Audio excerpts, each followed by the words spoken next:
Good evening. I'm Emily, the jet setting fashionista, and I'm so excited to be joined by my friend, winemaker Alice Sutro of Sutro Wines. I'm not sure if you guys are familiar with Sutro, but it is a spectacular brand out of Healdsburg, and Alice is amazing. So give me one moment while I just invite Alice to join me.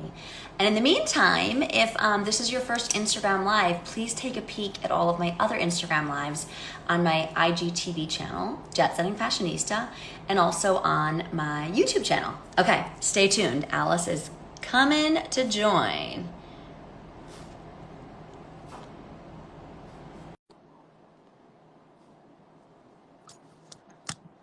Okay. Oh, good. Hello, Alice. Hey, Emily. Hi. I'm Hi. so sorry for the delay. I think 5 o'clock is like the witching hour and everybody's Yeah. going on. So sometimes it just spins and spins. So those of you that have been at home itching for me and Alice to go live, I'm sorry for the delay. It's totally my fault trying to get on the Instagram channel. No, it's not. It's not the witching hour. It's the happy hour where I know. everyone I like wants this. to get drinking and get socializing. I know. Oh my God. I should grab my hat. Well, we'll be twins. I'll grab Okay. it in a moment. You look so cute. How are Thank you? you. I'm good. Thanks so much. Yeah, it was just one of those hair days, and so a hat was required. Yeah. Well, I think that hat is actually so fitting. So for people that don't know you, Alice is this like she lives on Warnicki Ranch, this beautiful ranch. Actually, like where Chalk Hill was founded. Let's talk about that. Let's Okay. start with Chalk Hill and then Okay. we can Yeah. get to Sutro Wines. Yes, well, it's the reason I make wine is that my family has a really beautiful and unique property on Chalk Hill Road, and we've been stewards of this land since 1911.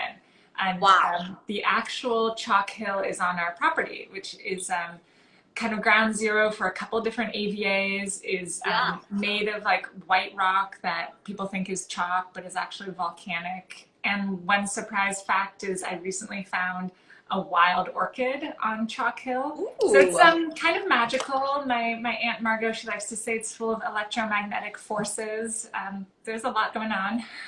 Well, and I've actually been there and toured it with you, and I was blown away when you're like, "Oh, so you know like Chalk Hill the AV?" And I'm like, "Yeah." And you're like, "These are the trees. Like this is where Chalk Hill is all about." So Yeah. it's really cool. So for those that haven't visited you, the Sutro wine tasting experience is very cool. It's you go, you do a hike with Alice, like you really connect with the land. You see the family history. I even got to see what was that really cool house we toured, like one of the older houses. Okay. Yeah, I mean, you got sort of the extra special VIP Behind the version. scenes tour. Um, but Warnicki Ranch not only is an 80-acre vineyard and 260 acres total, so we have a lot of oak woodlands, but it's also just an integration of natural habitat, agriculture, and then home sites, so buildings. And one of our buildings is this really is called the Windsor House because it's 100 years old, and my grandfather purchased it from a woman in Windsor and trucked it down Chalk Hill Road to our property. And so we don't really know its entire origin story, but maybe it was a school, maybe it was a bar, and now it's Yeah. the family cabin, and it's where we keep a lot of art. My family's full of artists, and There so were, I saw some beautiful art. I couldn't really, sorry guys, I didn't get to write a blog post about it because this is like their family spot, but I did see it. I'm a witness to this like rich history and very cool. Maybe if you visit Alice and you sweeten her up enough, you could take a little peek if nobody's staying in it. Well, yeah. so let's talk about Sutro Wine. So you're a fabulous female winemaker. You're also an artist. You're a mother. You're a wife. You're a business owner. Like, what led to this brand and becoming a winemaker? So, all right. Yeah. So Sutro Wine Company. Let me just drop a little label in here. For Yeah, those of you who've I'll never match. I'll seen match it. that label and see you one. Thank you. Good. All right. So the flagship varietal is Cabernet Sauvignon because we are in Alexander Valley, which is the perfect place to grow Bordeaux varietals in Sonoma County. And Yes. what got me here, I already said it, is just a really deep, heartfelt connection to Warnicki Ranch. And after I'd finished my art studies, I got an MFA at California College of the Arts, and I was specialized in drawing. Then I knew Which all I'm going to along. interrupt you for one Yeah. second. If anybody's in Healdsburg, you can see Alice's beautiful work. She did this whole drawing sketch outside of the shed. What do we call it, Alice? Oh, well, we call it a site-specific drawing installation. Yeah. Okay, thank you. Sorry, drawing is not my specialty, but it's spectacular. Every time I drive by, I'm like, yeah, that was Alice, and I'm very proud of you. Thank you. Thanks, Emily. Yes, and I can dive into that again later if you want to talk more about art. But after I finished my art degree, I just was yearning to move back to Warneke Ranch. I actually did not feel well unless I was here, and so my body wanted to be here, and that's kind of the basis for my wine brand also, and the ethos that I'm pursuing is to really be about in place and be about terroir. And when I moved here, nobody in my family makes wine, but we're very serious grape growers, and my Aunt Margot manages that side of the business. I begged her for a job, she let me in, and I learned in the field, and I learned through our actually sustainability certification programs. It's very hands-on farming here at Warneke Ranch. And what I discovered was that we had a lot of potential, and that the with volcanic soils and some slopes, 10 to 15 degree slopes, and just the southern tip of Alexander Valley, where it's a slightly cooler on the edge of Russian River Valley, is just an amazing intersection of environmental conditions. It's hard to believe the southern tip is cooler than the northern tip. Because I feel like Healdsburg, like Russian River, is pretty warm in comparison to is Alexander Valley's. Alexander Valley's warmer. Alexander Valley's hotter. Hotter, and up in Cloverdale and even in Geyserville. And so here at Chalk Hill Road, which is the very bottom part of the valley, it's hillier, and that's really why it's cooler. We're also tight hills tucked in right on the river corridor, so we have a cooling effect from the river, and we have the fog sticks around longer, so we get prolonged fog. When you say the river, I assume you mean the Russian River? Yes, thank you. Yes. Place names are important. So Alice is and the hills. Alice is speaking of the river because literally it is in her backyard. So anybody that lives in Healdsburg, we know the Russian River passes through Healdsburg. But for those of you that might not, have it in your backyard, as lucky as Alice is, when we did our hike, I mean, we overlook like spectacular views of the Russian River. I mean, you could probably is it steep enough, or could you climb down and like take a swim? Oh, you totally, like the spot where I stop, which is the dramatic overview, and that's a very steep drop down to the river. Okay. But we have access points at the property that are for swimming and are much more accessible. And then another place name I forgot to say, super important for terroir, is that the hills that we're in the Mayacamas. So this is the mountain range that separates Sonoma County from Napa Valley, and Knights Valley. Knights Valley is right east of us, so that's the next AVA between us and Napa. So I totally cheated and I took a sip early as you were talking about Sutro. I was like, I feel like I just need to start. Well, we should actually probably start with the Sauv Blanc. I got ahead of myself, right?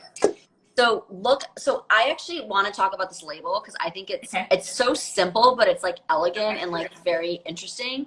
So as we are sipping on this Sauvignon Blanc, can you tell us the inspiration for the Sutro wine label? Yes, so the label comes from, first of all, my husband and I jointly designed the label, okay? He's an architect. And, his reasoning really, and that I conceded to, was that we should have something very classic and noble because we want to represent visually the type of wine that we want to make, and which is elegant and a little more on the French style. Speaking of France, didn't you grow up in France partially? Yes, I was lucky enough to be to follow my family there and be an expat. Oh gosh, I think we're gonna get a cat bomb here.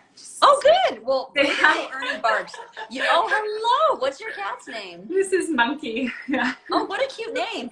So Ernie right now is quiet. Ernestine, but we're in a hotel room, so at some point she's gonna bark or want to go out, and then I'm gonna have to bring her over. So all right, great. Pets are always welcomed on IG Live. All right, we've got that covered. Yeah, no, I was lucky enough to have a number of years growing up in the Alps region of France, and went to public school there, and got to see the U.S. from afar and gained a different perspective and appreciation. And when you live in a different culture, you get to know yourself with new eyes. So that was very formative years for me. And yeah, I worked I for a still French feel a little company, torn sometimes. and I I feel. learned. Mhm. You feel more French, like, yeah. I mean, it's got to be like a little bit of like a, oh my God, which am I? Am I French? Am I American? Am I EU? I work for Yeah. a French company, and you learn a lot working for a country, or I imagine living abroad. And, you know, there's certain things you appreciate about your culture. And then, like, God, the French have it so smart. They take all of August off for vacation. Like, why can't the Americans do that? Yeah. That is, except then they're all in the same place at the same time. So it is a good idea to space it out Oh. sometimes. Um, Okay, right. so sorry, we And then, totally changed but I subject. So wanted the to go, label, so yeah,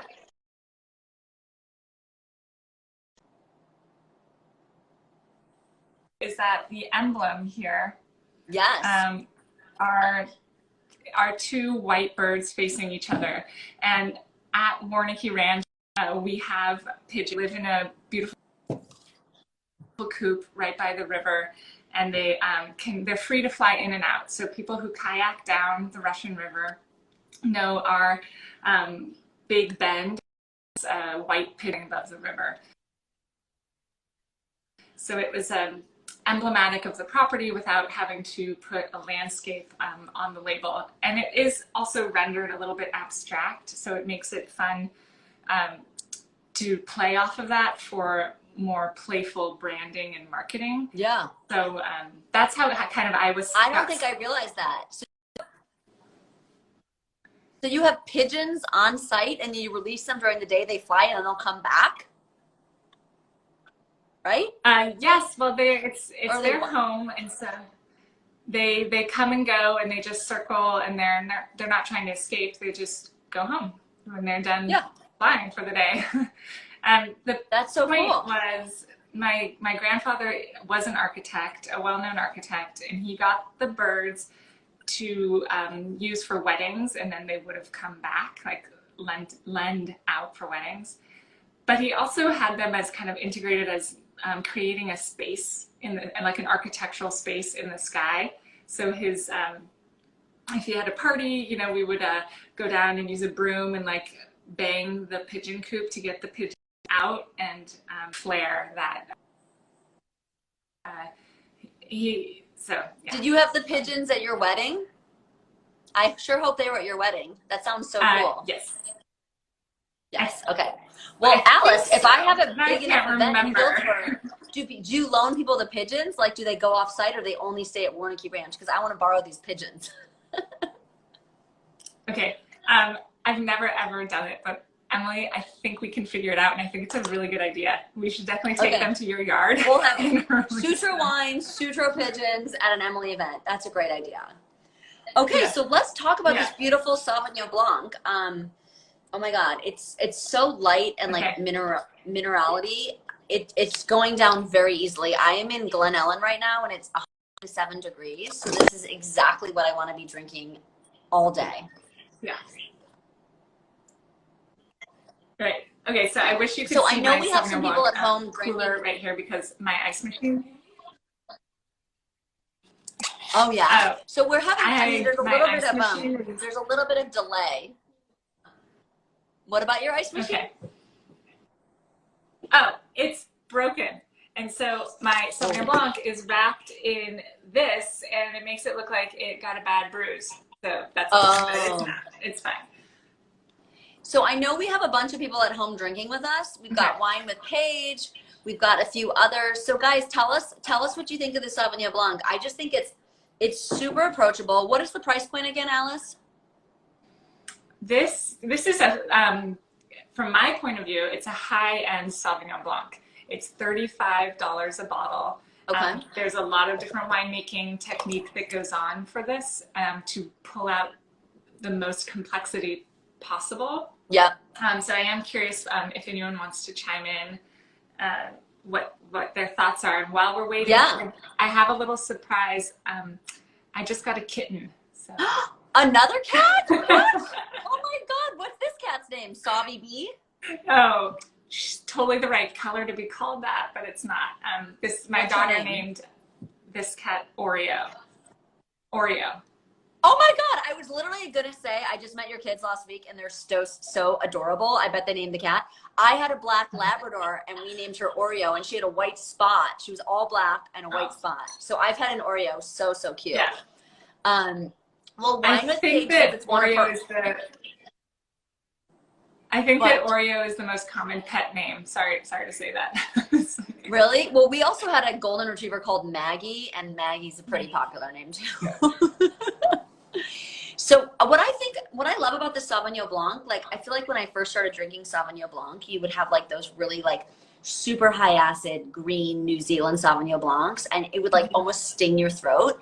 And this is like so soft. What are you fermenting this in? Stainless, a little bit of neutral oak, MLF. Like how do you get that softness but yet the acidity and they're Yeah. Well, actually, to start, this is my wines are transparent to the land and the vintage. So it was a hotter year, which drops the acid down in of itself.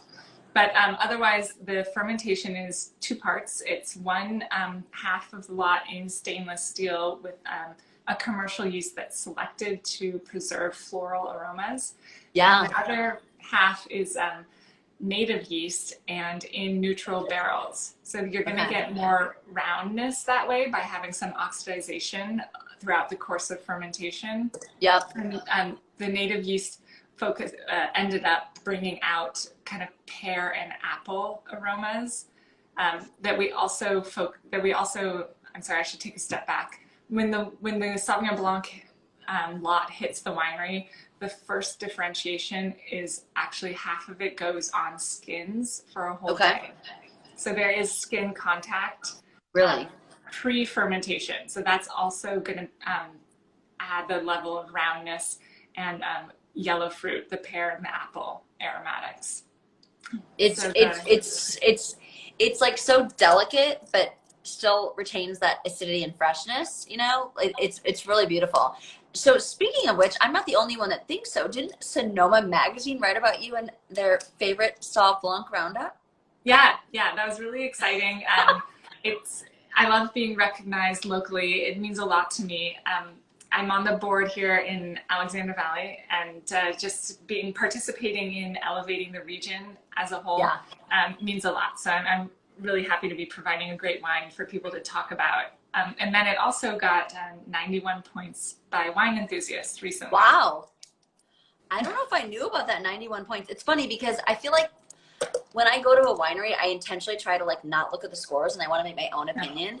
But then it's like once I fall in love with someone, then I'm like, oh yeah, Robert Parker agrees. Oh, they agree. And then I'm like, oh, okay, we're all on the same page, you know? So I think wine scores are important for a brand because it's nice for people that, you know, might not live locally like us that get to just drink stuff like this all the time to be like, oh, you know, this brand says that it's this great. And then somebody will give it a chance who might not otherwise. Yeah, I mean, that's a great perspective from the consumer standpoint. From my point of view as a vintner, I just like to get feedback from professionals. I mean, there's folks who are writing, it's, you know, Virginia Linda Murphy with Sonoma Magazine.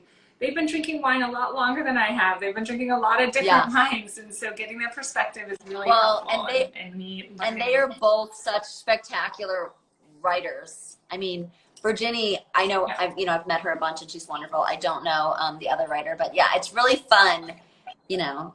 Anyway, congratulations, Alice. Everybody loves your wine. So thank you. Another thing, so you have the Sauv Blanc. You have. Yep. Okay, great, good. I'll jump in. I think there's a Sauvignon Blanc. There's a little delay, so I'm just going to go for it. I'm making this wine because I don't think Sauvignon Blanc has been given enough room on the national scene to really express what Northern California is capable of. And when it's just been kind of pigeonholed into that sort of acidic, citrus, grassy realm. And that's not a nice thing to do to anybody. Yeah. Pigeonholing is awful. And Sauvignon Blanc can actually hit a lot of aromatic notes at the same time. It can it has a really expressive aromatic wheel that's part of its genetics. And so if you pay attention and you invest the time in the winery, a lot of those glass all at the same time. And then another goal that I have is to make a Sauvignon Blanc that's age worthy, but not by adding a bunch of oak and tannins, but just having enough complexity and structure that you can lay it down for 5 years and watch that honey and macadamia nut part of the aging process of Sauvignon Blanc come out. So. So you know what I think we should do, Alice? Because I've never really had like an aged Sauvignon Blanc. I feel like Sauv Blanc is sort of like rosé, where you drink it like the year or the next year. I mean, I have a bunch in my fridge. I think it would be fun. We should just put something on our calendar for like 2024, 2025 to try it. Right. Like I think, I mean, I've definitely had some really old Chardonnays, but yeah, it would be fun to do a side by side. Let's just pencil in. We'll do this again in 5 years with all of your, like the 5 year Sauvignon Blanc, the 4, the 3, the 2, and the 1. Yes. Yeah. Totally. A 5-year flight. That's what I'd like to be showing, because I want the Sauvignon Blanc to be as solid an offering as my Cabernet Sauvignon, which can go, you know, really deep and beautiful vintage tasting. Yeah, so it's interesting. Paige is also saying she's never aged a Sauv Blanc. Yeah, I know. I think we should all give it a shot, guys. So I think I have another Sutro wine in my wine fridge. So I'm gonna put a post-it on it, like don't open for 5 years or something. People have all these apps where the apps tell them when to drink what. I'm not that sophisticated. I just put it in my fridge, and then I'm like, don't touch that, touch that. Well, speaking of age-worthy, I mean, I don't want to leave the Sauvignon Blanc behind, but shall we move on to the Cab Sauv? Yes, let's do that. Okay. Oh, by the way, I just want to show everybody how cute your t-shirts are that we're both wearing. Yes. Yes. And I didn't plan this, but I was like looking at my earrings and I was like, this sort of matches the logo. So I sort of planned it, but yeah, so Alice has these adorable t-shirts. So is this like a wine club t-shirt? I forget who gets these fabulous t-shirts. Yes, it's when you join the wine club, you get a t-shirt. Yeah. So let's talk about the wine club for a minute before we talk about the Cabernet. Tell us more, because everybody loves to support small local businesses, especially female founded. So let's give everybody more details. Okay, right. So the wine club, the main attraction really is that you get first crack at my very small runs of Merlot and Rosé Saignée. And the rosé is made from the Cabernet Sauvignon. And so that's kind of the main reason to join, really. And it's a really sought after Merlot, very popular. Yeah, I love rosé of Cab Sauv. It's not done a lot, and I just had one this weekend from my friends at Flambeau, and it was phenomenal. Yeah, yeah. I need to drink. I don't think I've had your rosé this season. I need a topper. Okay, well, it's just released last week, and so yeah, it's going to be available once I run it through my wine club. Anything remaining will be back will be up on my website. Exactly. So the wine club first dibs. And how much is the rosé? The rosé is $28 a bottle. Yeah, the Merlot is $50, and the Cab is $65. So the wine club does get a oh my gosh, these are such great prices. Thank you. These are very great prices. A bit more Healed that. Yeah. Okay. Well, wow. The wine club gets 10% off, and then I have a fixed rate shipping. So I do a spring shipment and a fall shipment. And to the extent possible, I do small gatherings and just to touch base with everybody. Wine club also gets to come back for a complimentary tasting and can bring friends. At Warnicki Ranch, right? Yes. With the pigeons. With the pigeons, right? Yeah. Okay, so I love it. So the wine club gets first dibs on the Merlot, the rosé of Cab Sauv. They get to come visit Warnicki Ranch on literally the founding spot of Chalk Hill. They get to see you. So guys, if you're looking for a new wine club and you love Cab Sauv, Sauv Blanc, Merlot, and Rosé, I feel like this is the one for you. Great. Yeah. So and then I assume they just go to the website and there's a link to sign up for the what? Oh, this delay. Yes. So on the website you can sign up, and the main point with my brand really is the elegance and the terroir specific wines. I just had a little olive, and I want to encourage everyone with their Sauv Blanc to do pairings that have little green notes. Like if you're gonna make a pesto, it really brings out the gives it depth. Well, speaking of pairings, I saw that you have a really okay. Speaking of pairings, it might be a little too late to order, but I saw that you did something spectacular for Father's Day with some salami, right? Yes. Okay. So let's drink some red wine because I brought that salami. Okay. To, I know. I accidentally drank the Sauv Blanc. Mm. Yeah, that's. Right. I mean, salami with cab is such a great idea. And this salami is made by my friends. So their company is called Llano Seco, and it is a special recipe. They make everything in house. They raise their own pigs.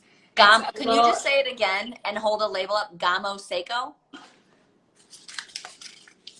Llano Seco. I love the label. It's so cute. Yeah, they're Llano with another an historic okay. ranch, but yes, in Chico area. Yeah, and it's awesome. A really great match. And I have some in front of me, which is probably why my cat can't see me. Because I'm going to eat it at the same time. And it is a special recipe that's a little spicy, and that goes great with Cabernet Sauvignon, and it's fatty. But so anyway, let's have a glass. Cheers again to you, Emily. Cheers. Thank you, Alice. Thank you for doing this evening. You're welcome. Yeah, thank you. We have a viewer that wants to know how they can get a t-shirt. I'm pretty sure you have to join the wine club, right? Do you sell the t-shirts individually? I might in the future. So currently you have to join the wine club. I have a very small run of actually hand dyed t-shirts that I did as a collaboration with the Harmon Guest House. So I did another drawing installation there. I finished it just last week. So there are now 22 of my drawings in the hallways at Harmon Guest House. Very cool. I love the Harmon Guest House. That's on the blog if you want to read all about it, and then go visit and see Alice's beautiful art. Cool. All right, let's have this wine. All right. Cheers. Cheers. So I'm definitely tasting some of that Chalk Hill chalk on it, which I love. Yet it's so elegant and smooth, and there's definitely, red and black fruit notes. Yeah. And the chalk is really the dusty tannins. It's what's gonna dry your mouth and just make you really balance the acidity. Yeah. And the acidity will get you salivating, and the two work together. And I think that's like the main structural magic of big bodied red wines, is that you get your mouth doing two different things at once. And it's that sort of conflict in your on your palate that makes it really alluring and attractive. I mean, I just want to have like a bowl of meatballs or a pizza right now. I'm actually heading to the Glen Ellen Star this evening, and they have the best pizza. Have you been there? No, I haven't. Oh my God, Alice, you got to visit Glen Ellen. It's totally up your speed. It's like chill. It's like really small, family owned. Aries, the chef of Glen Ellen. Anyway, I'm gonna I don't know if I can bring a bottle that I've Coravin to dinner, but this will be so good with their pizza. If they let you bring it, yes. And then I'd love to meet them. I've been following along your trip currently in Glen Ellen area. It looks really nice. So it's so awesome.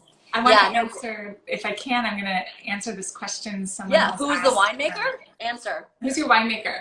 Excellent question. Because I studied art, right? And then my passion is the land, and I'm definitely more versed in viticulture and grape growing. But I've been doing this for 10 years. I've learned a lot, and I've self-educated. But the wine industry is set up to have a lot of support. And I work with a consultant who is my sounding board and who has a lot of experience. And she was actually the winemaker at Chalk Hill Winery for over 10 years. So there's a support system available for people like me who's... I think you're saying you're the winemaker, right, Alice? I'm the winemaker. I'm definitely the direct, and it's my palate, and I make all the decisions. But the important part is to just recognize that there's a network involved, a village. You know, it takes a village to make really good wine, and it's a really interwoven industry that's very supportive. So, by the way, guys, if you want to learn more about Alice, I had the pleasure of interviewing her. And I actually have the interview up on my little iPad because I always love to like sort of reference the interview, although we've just sort of been organically talking about everything.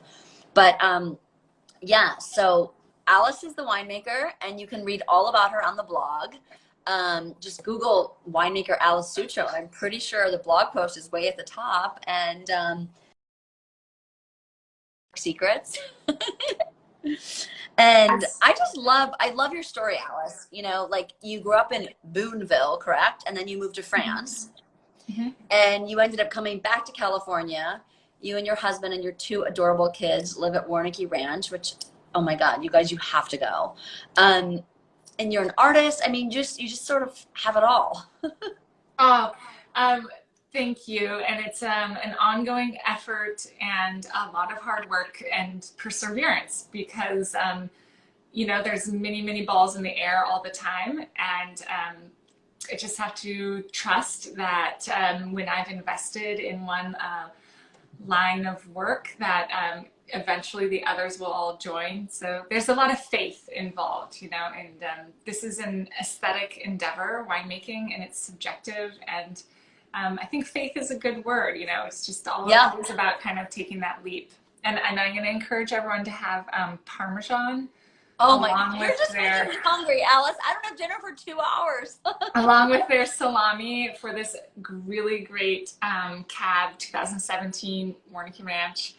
That the one thing we didn't touch on here are the herbal Well, aromas. I was going to say, can you talk about how you make this wine, and then let's talk about what we're tasting. Okay, so this is a site that's full. The soil is all volcanic. So this volcanic soil really stresses the grapes, and you get nuanced environmental conditions so that harvest can be a couple weeks later than the rest of the valley. So really? So like what month? It's usually in September, maybe early October. But you have really developed aromatics, and it's going to push Cabernet Sauvignon into its full expressivity. So not just the fruits and the black and the red ones, but that herbaceousness that is the gives the kind of shadow, you know, when you're trying to make a painting and you need to make it look like it has depth, you have to have the shadows in there. Or else I have no idea what you're talking about. If it sounds beautiful, Alice. The shadow. So the herbal elements is that bounce. It's the I think if I'm interpreting this correctly, the shadow in art is like the different layers. So obviously we're both WSET, and it's like first, secondary, tertiary flavors. So like the complexity that you're creating. Is that what you're saying in wine lingo? No. Herbal is a primary. Herbal's in the primary zone. Yeah, and so secondary. But you're definitely getting more than just primary here. We're getting a lot of different. Well, the point is you're getting like 5 different primaries, so not just the fruits, but also so I went into the garden and I picked this. All right, so I picked every herb that I grow because that's what's going on in this glass. It's rosemary, sage, lavender, oregano, thyme, everything, and that's. These are more developed herbal aromas that like my cats are talking to each other right now. They're having oh my God, Oreo! Hi, Oreo! They're having a situation. Oh my God, that's interesting. So do you think you can smell those herbs in here? Because it's definitely it's beautiful. There's like so many interesting things going on. I guess I wasn't trying to say there's only primary. I was saying there's beyond primary. Yeah. Right, so and we do have a good question I don't want to neglect. We have a question. What was the most important thing you learned in France that you brought into your wine? Oh, good one. Oh, actually, I think that it's more of a lifestyle thing, is recognizing that in France, wine is just, it's more like your pal, your neighbor. Yeah. It's something like an accessory. Totally just folded in and part of every breath. Every step, every movement, you know, and so I really wanted to make a wine that was, you know, powerful and impressive, but still accessible. And the price point actually, you know, is part of that conversation and that decision making. And I want a wine that I can just, it can go for lunch, it can go for dinner, it can go for Tuesday night, and but it can also be impressive enough to be like the centerpiece of a holiday meal. So I mean, I want to bring your wine to a dinner party and impress Cabernet snobs, like yeah. those people that only think Napa makes Cabernet, which God bless Napa Cabernet, love it. Yeah. But there's also some spectacular Sonoma Cabernet out of Alexander Valley. So I think your wine it's one of those things that, like, if you want a cool conversation, if you want to impress those people that like are the wine snobs, I would totally bring yours. Female founded, family ranch, Alexander Valley, like literally the founding corner of Chalk Hill, and it's delicious. So it's like it's got everything you want to impress those people that are wine snobs. Yeah. Thank you, Emily. That's awesome to hear. Yeah, it's really helps me, you know, bolster every day keeping on with this project. So thanks so much. No, I'm super serious. And Ernestine just wandered over. She just went to her bed. I'm just waiting for some barks in the background. I know, good. Ernie, do you want to come see the cats? She's actually fascinated by cats. It's really funny when she sees other animals. She's like, what are those? Yeah. So let's just talk about what we're tasting really briefly. And everybody at home, yes, Oreo does look cute. We're getting a lot of feedback about your cute kittens. I know they steal the show for sure. I mean, pets always do. I took Ernie to lunch today, and people were like, oh my God, she's so cute. And I'm like, it's a good distraction from me. It takes the attention to the dog and not me. Which is a relief sometimes because. Yeah. Okay. So.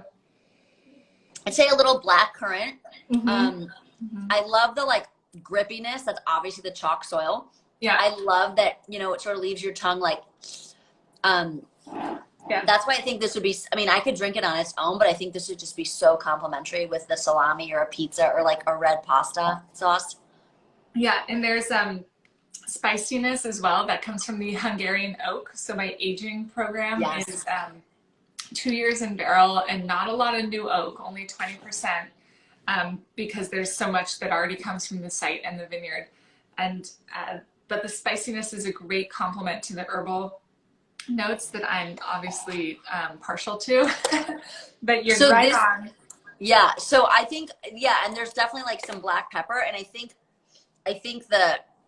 what I was calling chalk, I mean, the tannins are also really nice, and obviously that's the Hungarian oak. So it's 80% old Hungarian, 20% new, right? Yeah.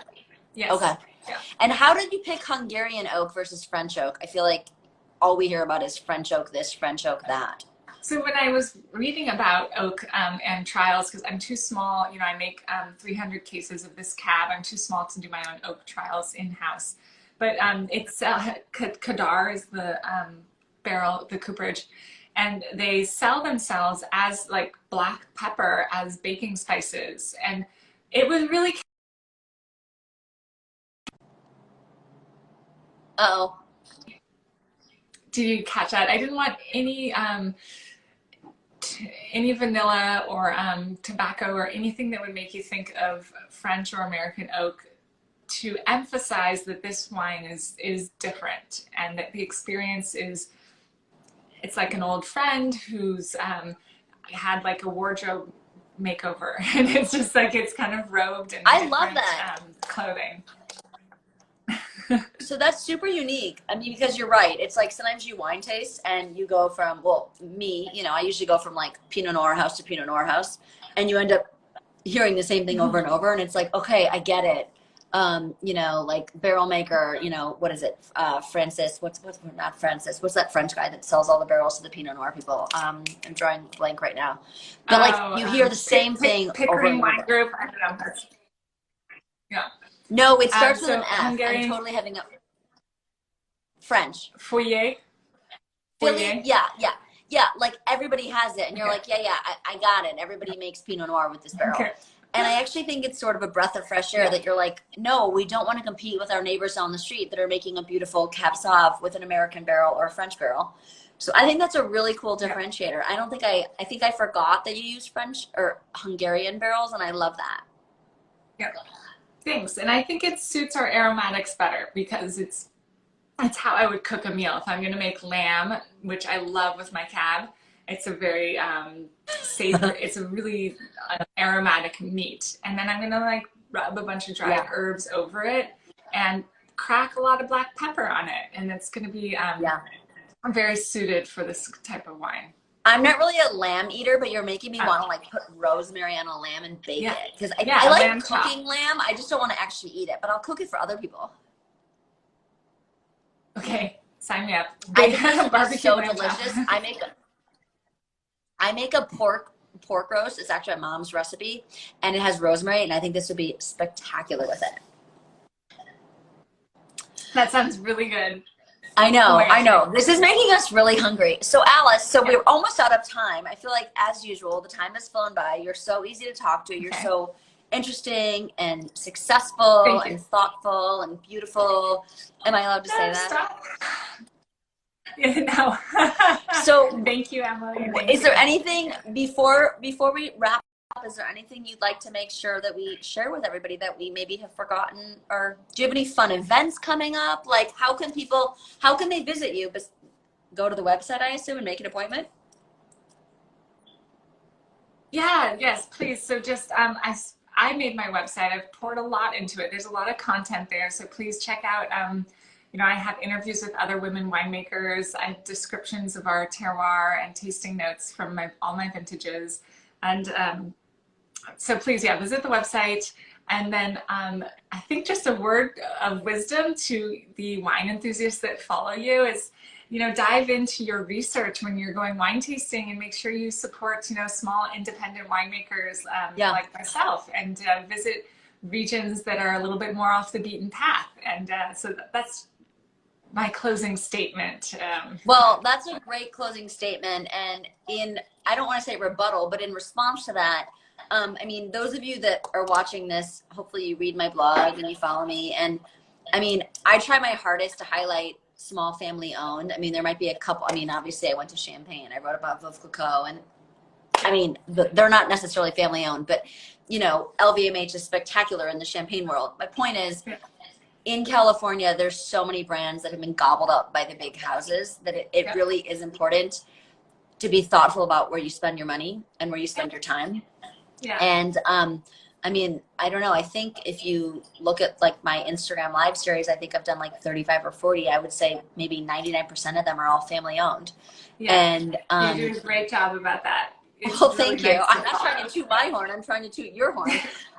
So I have a small business. My dad has his own business. My mom is a realtor. Like, I think just during COVID, I mean, I told everybody I would always talk about Amazon, and I'm like, I try to shop local first. I will shop local, and then if they don't have it, I will resort to Amazon versus just, it's really easy to pull up Amazon on your computer and your iPhone and do something, but like, that's not going to keep the little businesses and shops that we love in business.